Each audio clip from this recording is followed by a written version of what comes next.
ख़वातीन व हज़रात अस्सलाम वालेकुम। क्या कोरोना वायरस का नया वेरिएंट ओमिक्रॉन पहले वेरिएंट यानी डेल्टा वेरिएंट से कम ख़तरनाक है?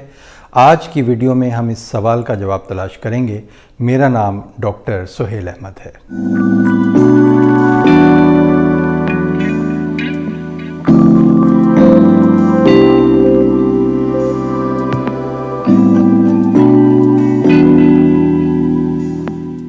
दोस्तों, कोरोना वायरस का नया तेज़ी से फैलता हुआ वेरिएंट इस वक्त दुनिया को खौफज़दा कर रहा है। इस वायरस की बीमारी फैलाने की सलाहियत तो ज़्यादा है, लेकिन बीमारी की शिद्दत के हवाले से अब कुछ आदाद व शुमार सामने आए हैं। ओमिक्रॉन ज़्यादातर अपर रेस्पिरेटरी ट्रैक्ट को मुतासर करता है, यानी हमारा गला, नाक इससे मुतासर होते हैं और फेफड़े इससे कम मुतासर होते हैं।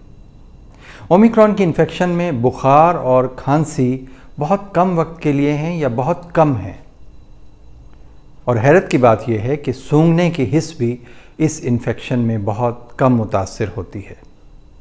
ओमिक्रॉन की इन्फेक्शन के अलामात में ज़्यादातर सर दर्द, थकावट, नाक का बहना, गले की सोजिश और जिस्म में दर्द होना ये बहुत अहम है। बाज़ मरीज़ों को छींकें भी आती हैं, यानी स्नीजिंग, जो कि इससे पहले वाले वेरिएंट्स के इन्फेक्शन में नहीं थी। ये सब अलामात जो मैंने आपके सामने बयान की, यानी सर दर्द, थकावट, नाक का बहना, गले की सोजिश और छींकों का आना, ये सब अलामात तकरीबन 60% मरीज़ों में पाई गई जो कि ओमिक्रॉन से मुतासर थे। लेकिन इन अलामात के बताने का ये मकसद हरगिज़ नहीं है कि इससे ये तासुर लिया जाए कि ओमिक्रॉन वेरिएंट का रिस्क बहुत कम है, लेकिन ये बात तय है कि इसकी अलामात मुख्तलिफ हैं और ये अलामात नज़ला ज़ुकाम या फ्लू से मिलती जुलती हैं।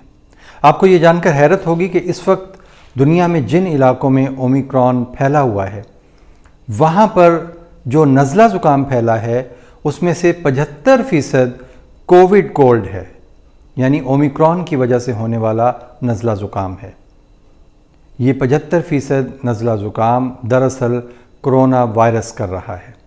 माहिरीन का कहना है कि जनवरी के इख्तिताम और फरवरी के आगाज़ में ओमिक्रॉन की इन्फेक्शन अपने उरूज पर होगी और फिर ये कम होना शुरू हो जाएगा। ये भी कहा जा रहा है कि अगले चंद हफ्तों में मुमकिन है कि दुनिया की एक बहुत बड़ी आबादी इससे मुतासर हो चुकी होगी और हम सब भी इससे मुतासर हो चुके होंगे, लेकिन ज़्यादातर केसेस में अलामात बहुत कम होंगी।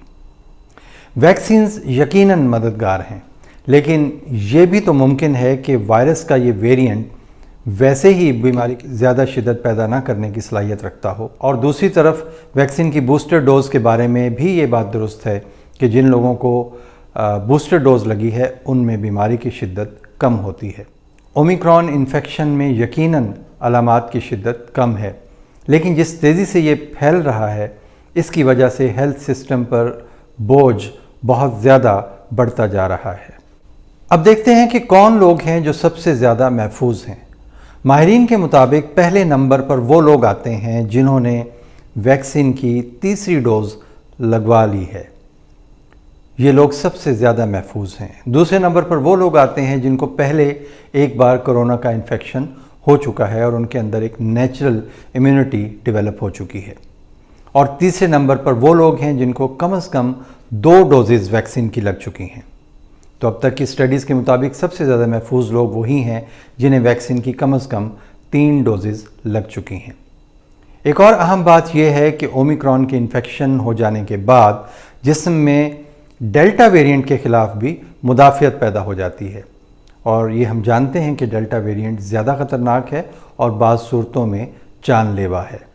बहरहाल आज की वीडियो का मकसद आपको ये बताना है कि एहतियात का दामन ना छोड़ें, मास्क का इस्तेमाल करें, वैक्सीन की बूस्टर डोज़ लगवाएं, हजूम वाली जगहों पर जाने से गुरेज़ करें, हाथ धोते रहें या सैनिटाइज़ करें, आँखों, मुंह और नाक को छूने से गुरेज़ करें, खांसी या छींक आए तो टिशू या कोहनी का इस्तेमाल करें।